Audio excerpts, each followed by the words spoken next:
Can't get over the size of these guys now. When he beat Liston, he weighed exactly 15 stone. But when he came to fight Cooper at Wembley in at Highbury in 1966, he was about 14.5. He realised he had to be a bit faster for Henry Cooper, having felt the left hook 3 years earlier, which put him down. And so he slimmed down from 15 to 14.5 for some extra speed. One has the impression quite clearly that Chris Eubank and any of the latter-day showmen of boxing had nothing on these men at this period. They were quite willing and able to spread their popularity beyond the narrow confines of the sport, weren't they? They get so much more exposure now through television. That's what's done it. There's no question they become television fighters. In America, one of the first sort of modern television fighters was Kid Gavilan, because he was spectacular. He threw, you know, attractive-looking fighter without all the gimmicks, by the way.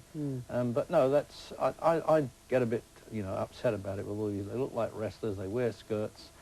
You know, the great fighters never did that. And Tyson, to his credit, and Holyfield, they do dress and look like boxers when they get in there. But I know they're going to say that's a typical old fart. No, but it's not. It's not. No, but we're talking about the greatest of all time here. Let's be totally blunt and to the point. I don't think you can realistically compare someone like Eubank with the likes of.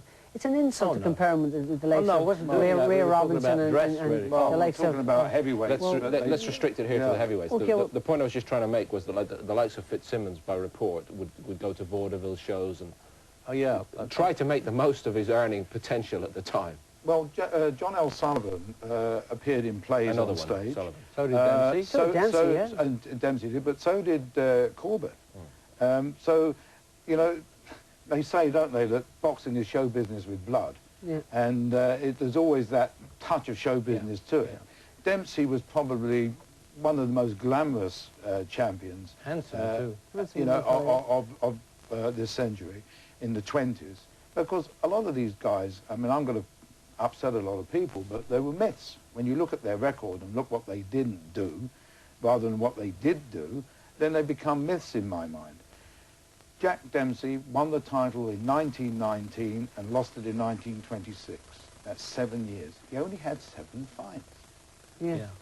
Not only that, he wouldn't fight a man called Harry Wills, who was considered to be the best heavyweight in the world. And the reason he wouldn't fight him because Harry Wills was black.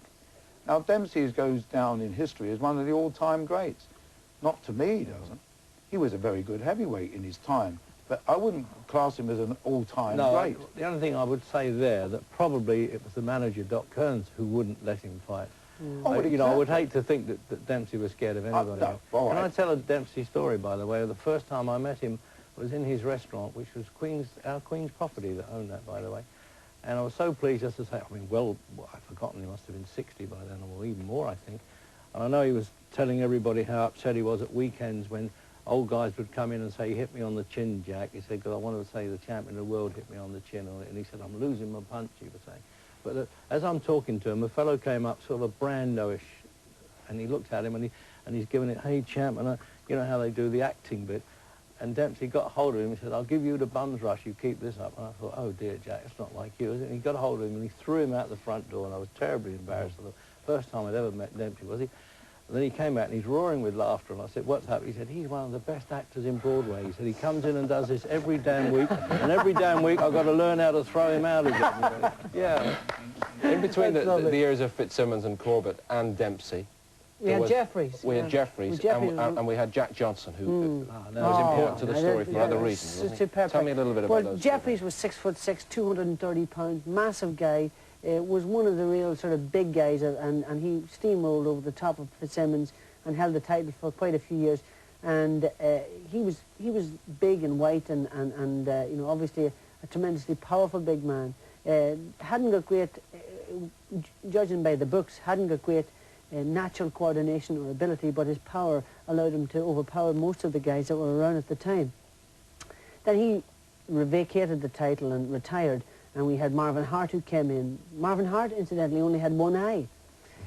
Would never have passed him for his box. No relation. I said that, no relation. No relation. He's always got both eyes open, his part of the family. You don't have to tell me that. And then he was beaten by Burns, the Canadian, French Canadian. And Tommy Burns then fought the great the fabulous and incredible fighter, Jack Johnson. I thought Johnson, you know, we're talking about all-time greats, one of the greatest heavyweights. I don't know how you guys Yeah, I feel do. about I that. accept that. Well, he boxed at Plymouth, didn't he, once? Again, back to the family talk, my grandfather apparently went all the way down there, which was like having a passport from North London to go down to Plymouth Long those journey, days. yeah. And, you know, and he came back and he said, gee, this guy knows everything about the game. He said, one of the best I've ever seen. So he obviously was. I mean, and I know Ali on a couple of occasions have been in conversation with him, and he always said, I wish I could have fought Jack Johnson. We'd have had a lot of fun together. We'd have had a lot of fun Jack together. Johnson's one of the greatest names Without doubt. in boxing across the weight divisions. And, of course, a fascinating character. I mean, he was hated in the United States because of his lifestyle. He was the Ali of his day. He was flamboyant. He was also black in a racist society. And, of course, he upset America because he had a passion for white women. And that's one of the reasons why he left the United States and came to Britain. That's why he ended up in Plymouth. And he fought, I believe, didn't he fight in more than one place in this country? I can't and in remember. Paris. And he jumped bail. Paris. And, yeah. And he actually of jumped course, bail at the time. he was there was a warrant for his arrest in the United States because he contravened what they called the Mann Act by taking That's right. a woman across a state line, happened to be a white woman. And of course he married, he had a white wife.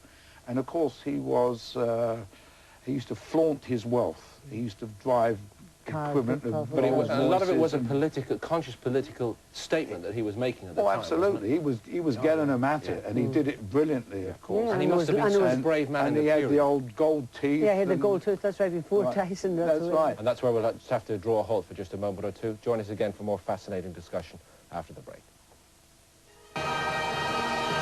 Reg Guttridge alongside me as we debate the merits of some of the finest heavyweights in world boxing history. After the early stars of the turn of the century and up to the 1920s, a period of relative instability followed. Tunney, Schmeling, Sharkey, Carnera, Baer and Braddock, all champions, but none of them really able to hold the fort for too long and establish themselves as stars in world boxing. Colin, it seemed like we needed a big star by the time the 1930s started. Yes, I mean, after Dempsey era, I think the heavyweight championship declined into a state of mediocrity. I mean, Sharkey, and with all due respect to them, Sharkey, Baer, Braddock, Schmeling even, they weren't great fighters in the true sense of the word. And as you say, the world was looking for a new star, and they found one. And they found one in the shape of Joe Louis. And Joe, of course, wouldn't have been a world heavyweight champion in the 20s, there's no doubt about that, because there was a colour bar in the United States at that time. They did not want another black heavyweight like Jack Johnson. And so Joe was fortunate that he emerged in the middle to late 30s, and he won the title in 1937 and by knocking out James J. Braddock, and he held it, of course, for more than 11 years. And it's one of the great careers in the history of boxing in any division. And Joe was a star, but a quiet, modest star. He was told by the people that ran him, a man called Black, I believe was his manager, Yes, and his trainer was Chappie Blackburn, and he had been told, look, when you knock out the white guy, don't throw up your arms in triumph, just turn around and go back to the corner. He had to put, he daren't put a foot out of place. He had to say the right things, he had to behave in exactly the right way, otherwise he would not have been accepted by the American public or the world. But that was his demeanour anyway. He was that sort of a, Yes. Well, mellow sort of... Can I make a point? I've just read the latest book on Joe Louis. You know, he had many mistresses, he lived a very flamboyant lifestyle, but the media never got to hear about it. I mean, his mistresses included Lana Turner and Sonia Heaney, and Lena Horne was another one of his mistresses. I mean, he was quite a boy in his own way. What was he like as a fighter, Reg? Brilliant. Love watching Joe Louis. I still call him Louis in this country, by the way. No, I think when we argue about number ones, he's got to be up there in the debate, I'm sure.